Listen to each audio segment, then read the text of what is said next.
पुत्रदा एकादशी का नाम पुत्रदा एकादशी क्यों पड़ा? क्या कथा है पुत्रदा एकादशी व्रत की? क्या महिमा है? आइए जानते हैं। किसी समय महाराज धर्मराज युधिष्ठिर भगवान श्री कृष्ण के सन्मुख विराजमान थे। बड़े भाव विभोर होकर के दोनों हाथ जोड़ करके पूछा, प्रभु ये श्रवण मास के शुक्ल पक्ष की एकादशी का नाम क्या है? ये मुझे बतलाइए, मुझे जानने की विशेष इच्छा है। तो भगवान मधुसूदन मुस्कुराते हुए कृपा दृष्टि करके बोले, हे राजन, प्राचीन समय में द्वापर के प्रारंभ में ही महिष्मति पुरी में महीजीत नाम का एक राजा राज्य करता था। बड़ा प्रतापी राजा था, बड़ा साम्राज्य वैभव,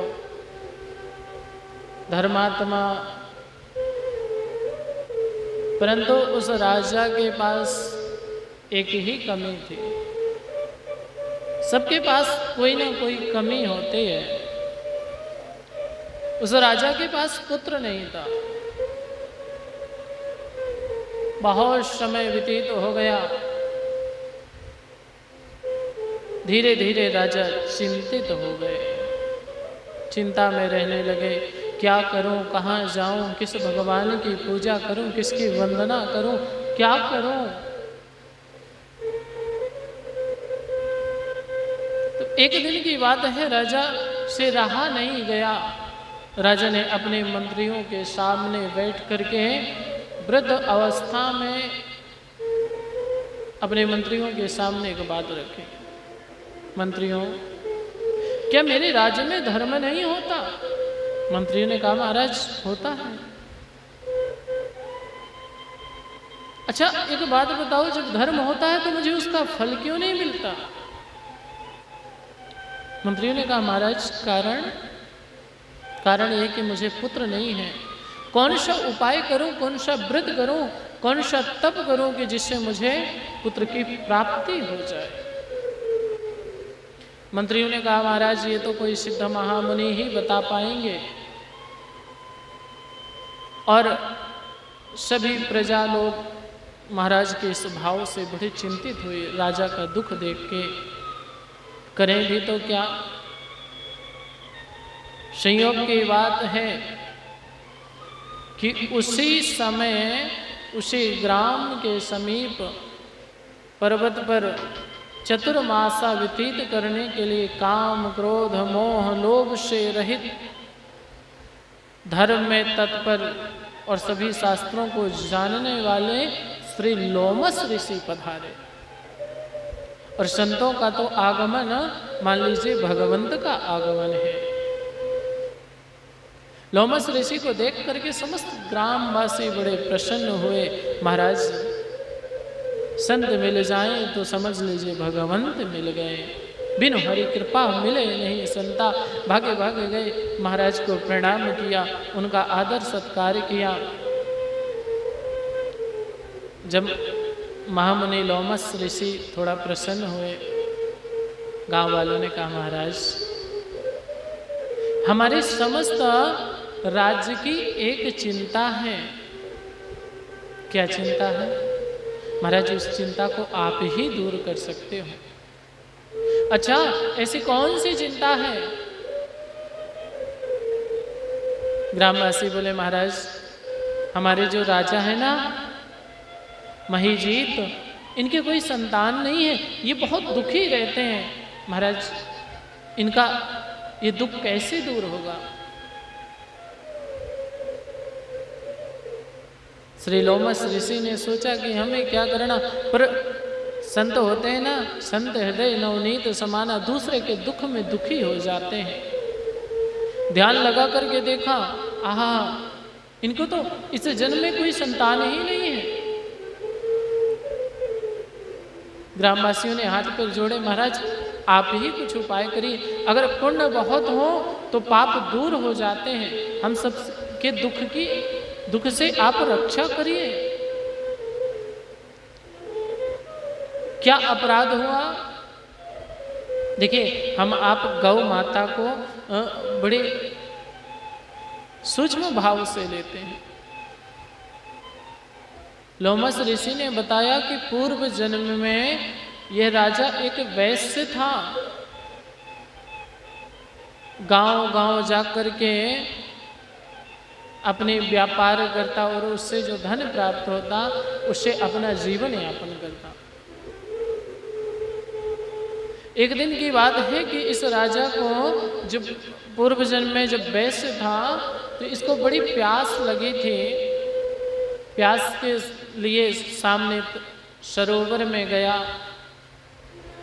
उसी समय एक तत्काल की ब्याही हुई गाय अपने बछड़े को लेकर के उस सरोवर के पास जल पीने जा रही थी।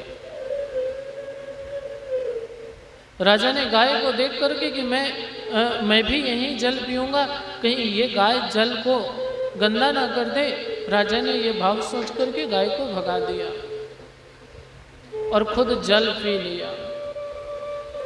जितनी प्यास राजा को लगी थी उससे कई गुना ज्यादा प्यास तो प्यास थे उस गौ माता को और उसके बछड़े को भी लगी थी। लोमस ऋषि कहते हैं वही दुख वही पाप राजा को आज लगा है, इसीलिए इसको कोई संतान नहीं होते। ग्रामवासियों ने कहा महाराज अपराध पिछले जन्म में हुआ, कष्ट अभी तक भुगत रहे, अब संत मिल गए हैं तो आप कोई ना कोई उपाय जरूर करेंगे। कोई तो उपाय होगा महाराज। लोमस ऋषि कहते हैं एक उपाय है ना। कौन सा? लोमस ऋषि कहते हैं महाराज श्रवण मास के शुक्ल पक्ष में एक एकादशी आती है, उसका नाम है पुत्रदा। ये पुत्रदा नाम की प्रसिद्ध एकादशी, उसका व्रत विधि पूर्वक करके रात्रि में जागरण करो और समस्त ग्रामवासी ऐसा करें। समस्त राजा के राज्य में रहने वाले सभी लोग रात्रि में जागरण करें और उसका निर्मल पुण्य यदि राजा को प्रदान कर दें तो निश्चित ही राजा को सुंदर सा पुत्र उत्पन्न होगा। जो ग्रामवासियों ने सुना उनके तो आनंद का ठिकाना नहीं रहा। प्रतीक्षा करी और जैसे श्रवण मास आया शुक्ल पक्ष में पुत्रदा एकादशी का व्रत किया। संपूर्ण प्रजाओं ने, राजा ने भी व्रत किया और व्रत करने के बाद रात्रि जागरण विधि विधान से भगवान विष्णु का पूजन, और जब व्रत संपूर्ण हुआ तो द्वादशी को स्नान ध्यान पूजन करके समस्त प्रजा ने वही पुत्रदा एकादशी का व्रत संकल्प लेकर के राजा को अर्पण कर दिया। और जैसे ये पुण्य राजा के समीप अर्पण हुआ, प्रभु की कृपा से कुछ समय बाद राजा की रानी गर्भवती हुई और 10वें माह में एक सुंदर सा पुत्र उत्पन्न हुआ।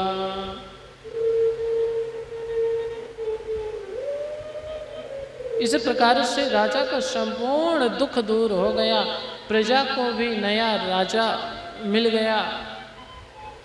कहते हैं जो भी व्यक्ति इस लोक और परलोक का सुख चाहने वाला है उसको एकादशी व्रत अवश्य करना चाहिए। इसका महात्म्य सुनकर सभी पापों से छूट जाते हैं। यहाँ पुत्र का सुख पाकर अंत में स्वर्ग लोक की प्राप्ति होती है। यही पुत्रदा एकादशी का पुण्य